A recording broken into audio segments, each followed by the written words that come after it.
उसके ऊपर जो गवर्नमेंट एक कार्रवाई में मसरूफ़ है, वो चाहते ये हैं कि पीटीआई के रहनुमाओं को गिरफ़्तार करें, हरास करें।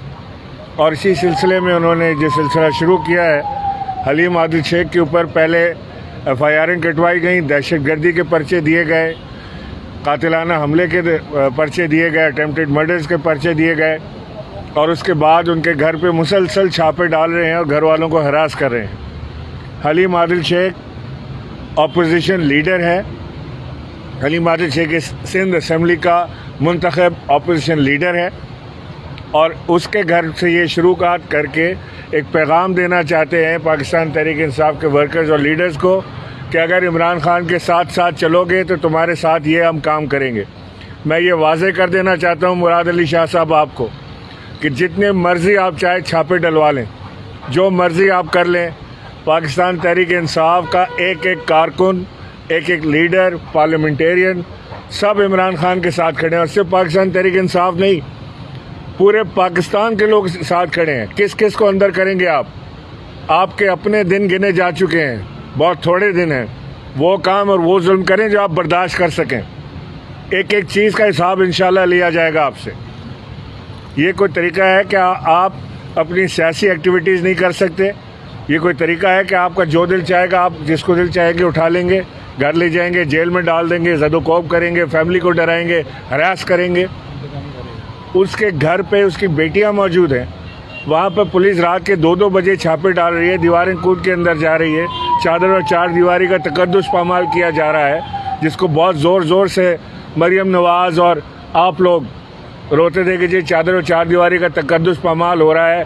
अगर किसी की कब्जे की जगह छुड़ाने जाओ तो वहाँ पर चादर और चार दीवारी का तकद्दुस पामाल हो जाता है। अगर किसी के घर से मनी लॉन्ड्रिंग के पैसे निकालने जाओ तो वहाँ पर ये सवाल उठ जाता है, लेकिन यहाँ पर ये सवाल नहीं उठता। तो आपने जो फ़र्क डाला है, इस फ़र्क का हिसाब किताब आपको देना पड़ेगा। आपसे लेंगे हम ये हिसाब किताब इंशाअल्लाह। इमरान खान साहब ने जो मूवमेंट शुरू की है, बहुत जल्द इमरान खान साहब ऐलान करने वाले हैं तारीख़ का इस्लामाबाद की, और पूरा पाकिस्तान इस्लामाबाद पहुँचेगा। और किस किस को रोकेंगे आप? जब पूरा पाकिस्तान इस्लामाबाद पहुंचेगा, अभी से टांगे तो हिलना शुरू हो गई हैं, आवाज़ें हमें आ रही हैं, रोज़ हम सुनते हैं कि जी अब अगले 24 घंटे में तारीख आ जाएगी और अगले 72 घंटे में तारीख आ जाएगी। छोटे भैया बड़े भैया के पास जाते हैं, बड़े भैया इधर उधर देखने लगते हैं, किसी को कुछ समझ नहीं आ रही कि क्या हो रहा है। अल्ताफ़ हुसैन तो अपनी पार्टी की जो उनकी राब्ता काउंसिल थी उसको बुलाया करते थे लंदन। अब नया काम शुरू हुआ है कि वज़ीर आज़म और उनकी पूरी काबीना को लंदन बुला लिया जाता है। वो भी एक मफरूर शख्स, तो एक मफरूर शख्स दूसरे मफरूर शख्स को बुलाता है और दोनों मफरूर बैठ के ये सोचते हैं कि मुल्क को तरक्की की राह पे कैसे लगाना है। आसिफ अली जरदारी इस वक्त बड़ी फ़िक्र में है कि नैब को, अकाउंटेबिलिटी ब्यूरो को कैसे सीधा करना चाहिए। ये वो शख्स सोच रहा है जिसके अपने ऊपर अरबों के इल्ज़ामात लगे हैं, जिसके अपने केसेस नैब में खुले हुए। मुल्क में अफरा तफरी का आलम है, रुपया डबल सेंचुरी करने को है, स्टॉक मार्केट अपनी बदतरीन सतह तक पहुंच गया है, अफरा तफरी का मार्केटों में हाल है। घी, आटा, चावल, टमाटर, मुर्गी सब के दाम आसमान से बात कर रहे हैं। पेट्रोल और डीज़ल के दाम इन्होंने अब बढ़ाए और जब बढ़ाए अब बढ़ाने पड़ेंगे इनको। इस वक्त एक बेइंतहा गैर यकीनी माशी सूरत हाल से ये मुल्क हमारा गुजर रहा है और ये सारा का सारा ज़िम्मा इनका है। 6 अरब डॉलर इन्होंने एक माह में खर्च कर दिए, ख़जाने से निकाल लिए। हमारे क्राइम मिनिस्टर एक माह में 4 गैर मुल्की दौरे कर चुके हैं, 5वें की तैयारी वो कर रहे हैं अब। तो ये तो सिर्फ शॉर्ट टर्म अयाशी प्रोग्राम है ये, और इसमें सारे वज़रा, काबीना के लोग, उनको जल्दी लगी हुई है माल समेटने की कि पता नहीं आज हुकूमत गई कि कल हुकूमत गई, और वो दुकानें खुली हुई हैं। लिहाजा मैं समझता हूँ कि जितने जल्दी ये हुकूमत गर्क हो और जितने जल्दी इंतखाबात की तारीख आ जाए, वही पाकिस्तान के इस्तेकाम के लिए अच्छा है। गैर हमें गैर यकीनी सूरत हाल से निकलने के लिए हमें मुल्क में आज़ादाना इंतखाबात चाहिए। हमें इसमें किसी की इंटरफेरेंस नहीं चाहिए। हम किसी की तरफ नहीं देख रहे, हमारी तरफ कोई नहीं देख रहा, हमारी किसी से नेगोशिएशन नहीं हो रही है। ये जो एक आम तासुर दिया जा रहा है कि पाकिस्तान तहरीक इंसाफ की आला क़यादत किसी नेगोशिएशन का हिस्सा बन चुकी है, ये बिल्कुल गलत तासुर है। हमने किसी से कोई चीज़ नेगोशिएट नहीं करनी। हमने अपनी आवाम के पास जाना है, अपने रब के पास जाना है, अपने अल्लाह से मांगना है और अपनी आवाम के पास अपना पैगाम लेकर जाना है। और आज़ादाना इंतखाबात हम चाहते हैं। अगर इंतखाबात में किसी किस्म की लहतुलाल हुई या इंतखाबात में किसी किस्म की धांधली करने की कोशिश की गई तो फिर इसका अंजाम अच्छा नहीं होगा। तो बात करना चाहते हैं जी, कोई क्वेश्चन? आप अमेरिका का मुखालिफ नैरेटिव जो है वो बिल्ड करके आए हैं, जाहिर है और लोग भी नॉट भी हो गया, हम गुलाम नहीं हैं, ये भी है, आवाम इसी पे ही आपको फॉलो कर रही है। क्या आप नारा लगाएंगे अमेरिका मुर्दाबाद का? देखिए, अमेरिका एज अ कंट्री, इससे हमें कोई प्रॉब्लम नहीं है। हमें अमेरिकन पॉलिसीज़ से प्रॉब्लम है, अमेरिका की पाकिस्तान मुखालिफ पॉलिसीज़ से प्रॉब्लम है। जब भी अमेरिका हमें ग़ुलाम बनाने की कोशिश करेगा, चाहे वो अमेरिका हो या कोई और मुल्क, हम उसके ख़िलाफ़ खड़े होंगे। हम अपने हक़ के लिए खड़े होते हैं। हमने सबसे दोस्ती करनी है। हमने हिंदुस्तान से दोस्ती करनी है, हमने अमेरिका से दोस्त रहना है, हमने जापान से दोस्ती करनी है। लेकिन अगर कोई पाकिस्तान मुखालिफ बात करेगा तो हम उसके ख़िलाफ़ खड़े होंगे, अपने मुल्क की खातिर, अपने लोगों की खातिर। हमें किसी की ग़ुलामी नहीं करनी बशमूल अमेरिका के।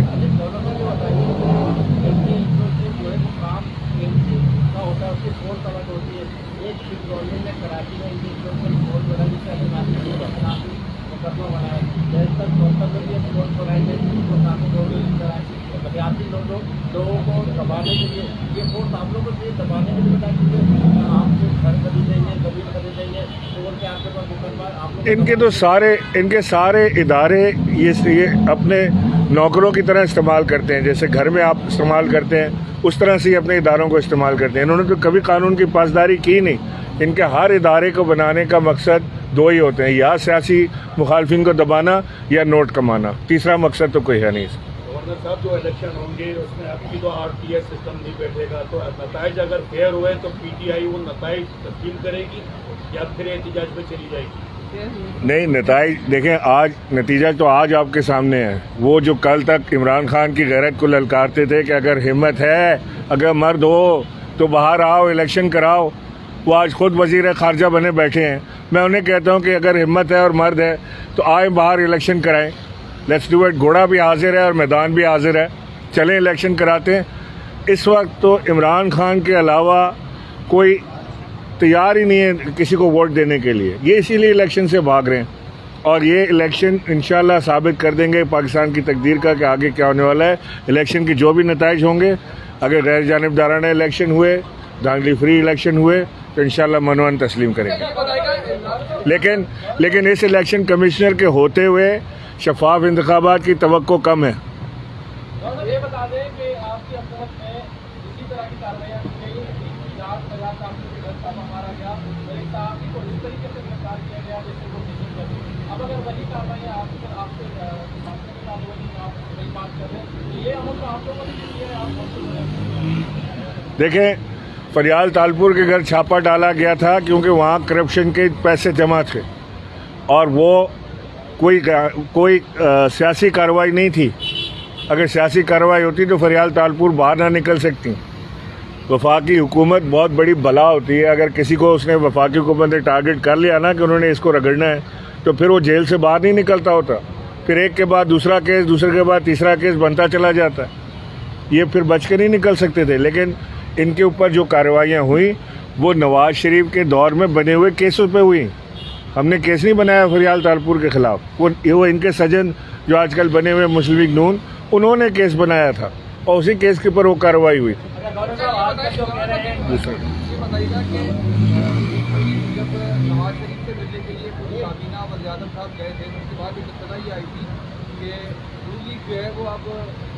तहरीर करने का जो है वो उनका एक ख्याल था कि मतलब तहरीर करना चाहते हैं, उनके लिए कुछ कब चल नहीं रहा। लेकिन उसके बाद ये चीज़ आई कि तमाम फैसले जो है वो जिहादियों के साथ मिलकर करेंगे, अकेले जो है वो अपने ऊपर जो है आज एनकेएम ने भी मुलाकात की है और वहाँ से भी इत्तला ये कि शायद एनकेएम ने भी गुलजार साहब को ये कहा है कि जल्द जो है वो इंतखाबात कराए जाए। आपको क्या लगता है कि क्या इंतखाबात जो है वो इसी साल हो सकते हैं? इसी साल मुझे तो लगता है कि ये मई गुजरेगा नहीं और इंशाल्लाह तारीख आपको इंतखाबात की मिल जाएगी।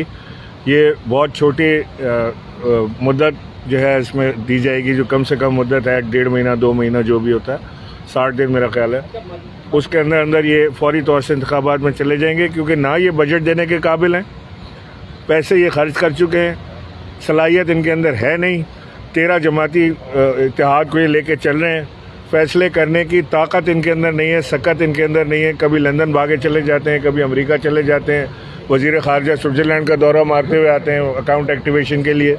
वहाँ बड़े सारे मसाइल पड़े हुए हैं, सब एक दूसरे को पकड़े, नोच खसोट शुरू है। ये मुल्क इनसे नहीं चल सकता। हालात देख लें आप।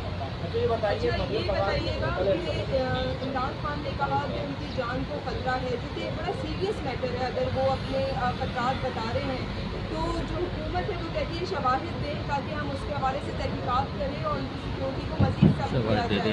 तो क्यों शवाहिद दिए जा रहे हैं ताकि इमरान खान की सिक्योरिटी को बेहतर की जाए? क्योंकि एक बड़ा सीरियस मैटर है अगर उनको ऐसे पूरी उनके पास है शवाहिद। देखें, नंबर 1 तो ये बता दूं कि ऐसी चीज़ों के शवाहिद नहीं होते और ये चीज़ें इतलात के ऊपर चलती हैं।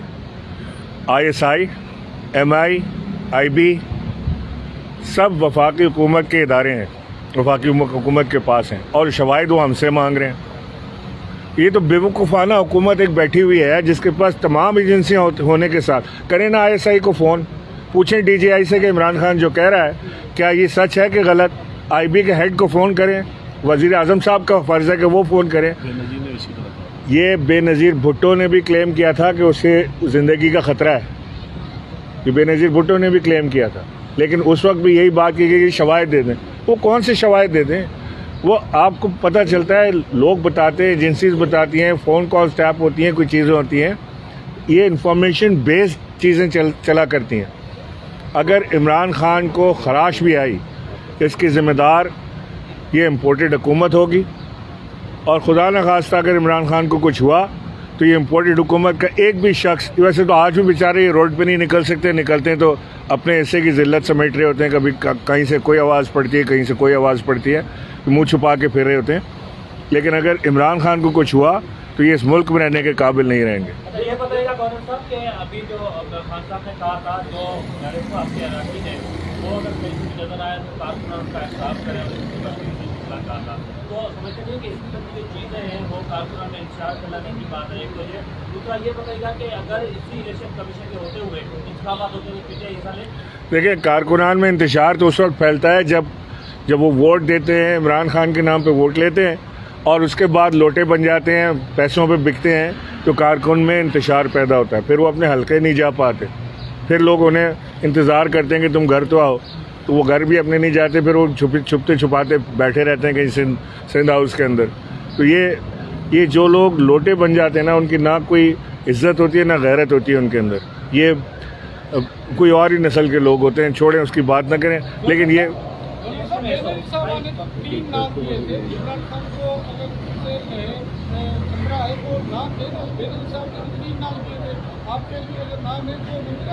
इमरान खान साहब ने एक ऑडियो वीडियो रिकॉर्ड कराई है और वो वीडियो एक महफूज जगह पर मौजूद है। उसमें इमरान खान साहब के पास जो भी एविडेंस, इतलात और चीज़ें हैं उसमें, और जिन लोगों के ऊपर उनको शक है उनके नामों के साथ उन्होंने वो वीडियो एक महफूज जगह पे रखी है।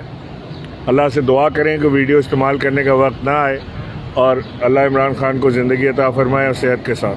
ये बताइए डॉक्टर साहब,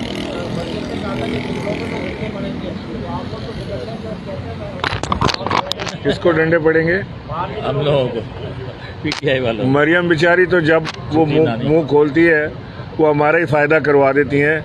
वो मेरा ख्याल है अपने लोगों से वो मुखातिब थी कि बाहर निकलोगे तो डंडे पड़ेंगे या जूते पड़ेंगे, तो उनके लोगों को पड़ रहे हैं और जो लोग कप्तान को छोड़ के गए उनको ज़्यादा उनके हिस्से में आ रहे हैं। ये ना ये बेचारे रेस्टोरेंट जा सकते हैं, ना बच्चों के साथ कहीं बाहर निकल सकते हैं, ये आपस में बैठे हैं, ईद की नमाज तक तो पढ़ने नहीं जाते।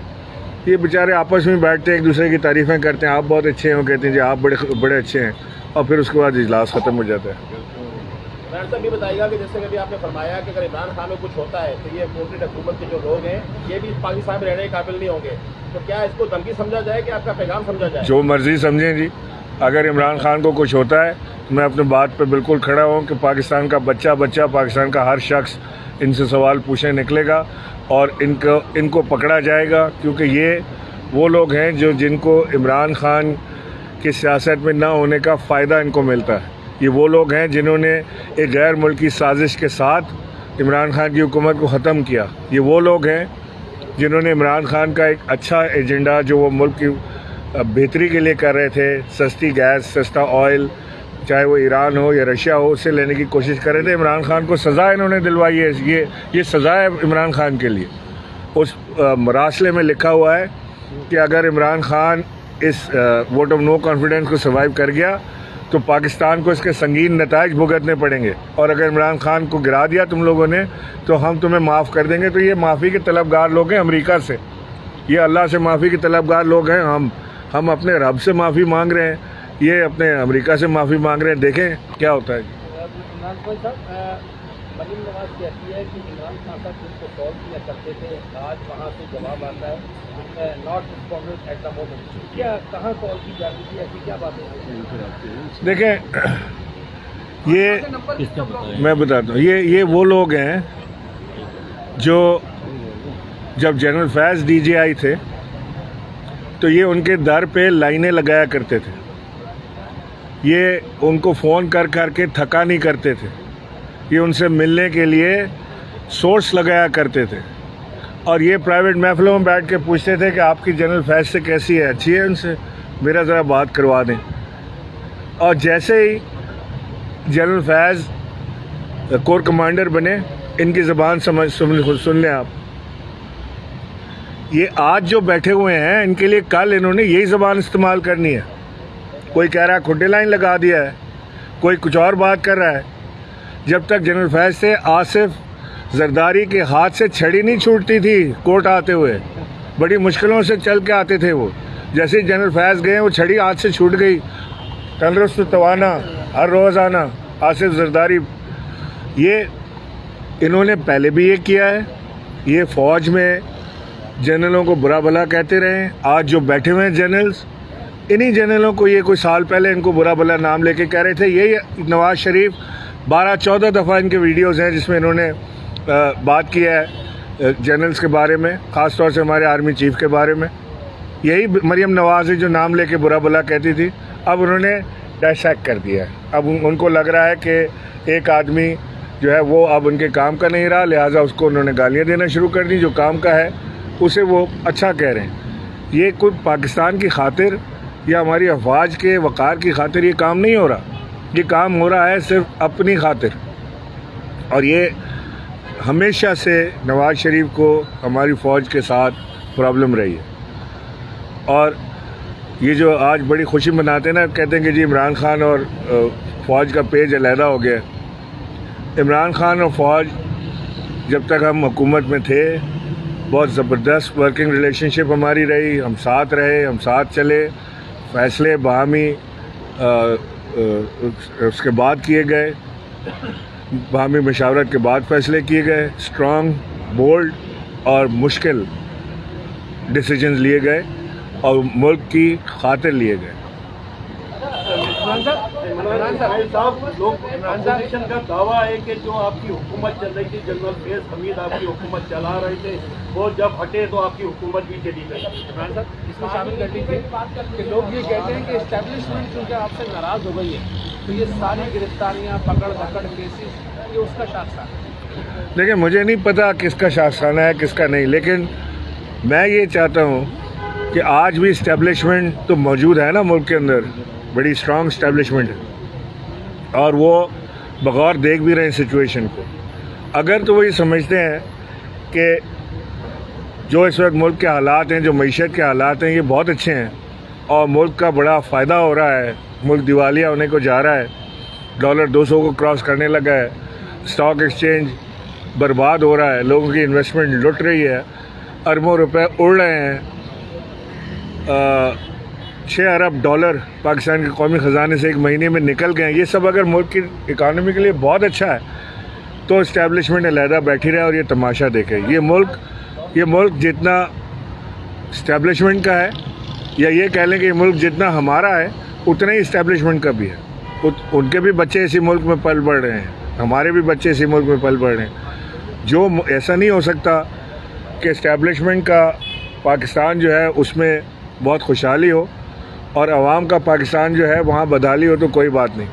एक साथ खुशहाली होगी और एक साथ बदहाली होगी। ये फ़ैसला उनको करना है कि क्या उन्होंने मुल्क को इसी तरह चोरों के हवाले रखना है। ऐसे ही मुल्क रहेगा, चलता रहेगा जैसा है, इसी तरह चोर काबीना में बैठे रहेंगे, इसी तरह डकैत जो हैं वो बैरून मुल्क दौरे करते रहेंगे, पाकिस्तान की किस्मत के फैसले करेंगे, या हमने अपने मुल्क को इस चुंगल से बाहर निकालना है। तो आपका क्या था?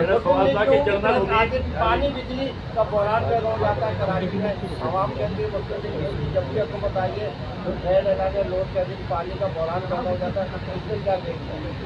देखिए पानी यार तुम्हारा हर सवाल में तुम्हारा सवाल शामिल है। प्रेस कॉन्फ्रेंस की है और कहा कि जो सेक्रेटरी आबाशी पंजाब उसने सिंध का पानी रोका हुआ है, हालांकि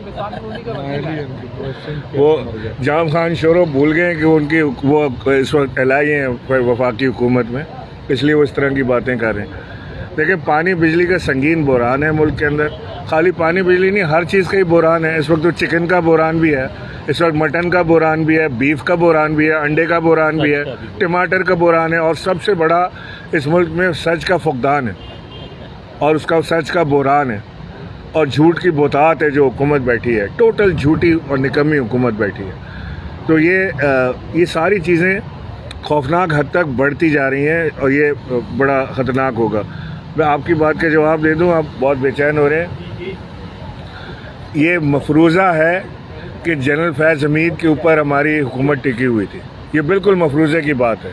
हाँ, अंडरस्टैंडिंग वर्किंग रिलेशनशिप आईएसआई के साथ, अफवाज पाकिस्तान के साथ उतनी अच्छी थी जितनी पाकिस्तान एयरफोर्स और पाकिस्तान नेवी के साथ थी। अब आप कल हमें कहें कि जी आपकी पाकिस्तान नेवी के साथ बड़ी अच्छी अंडरस्टैंडिंग है, ये तो बड़ी ख़तरनाक बात है। ये तो मैंने कभी नहीं सुना, ना किसी ने कभी एयरफोर्स को कहा। तो बर्री अफवाज के साथ अंडरस्टैंडिंग होने में क्या कबाहत है? जो भी हुकूमत आए, अफवाज पाकिस्तान का हर सिपाही और हर अफसर वो अपनी हुकूमत वक्त के साथ उसकी पॉलिसियों को लेकर चलता है और यही तरीक़ेकार जमहूरी हुकूमत में होता है, यही रिवायत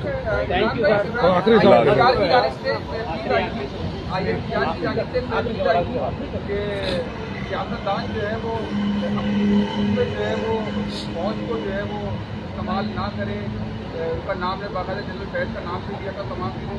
आज की जो है वो आपकी कॉन्फ्रेंस में जो है लोगों ने सवाल पूछा, आपने भी नाम बता दी कि वो उनसे मिलना चाहते थे और जब तक बोलते उनके हाथ में खड़ी थी, कहा कि एस्टेब्लिशमेंट जो है वो फैसला करे कि ये मुल्क चोरों के हवाले करना है। देखें, आप जब सवाल करते हैं या तो मुझसे सवाल ना करें, जब आप सवाल करते हैं तो मैं जवाब दूंगा।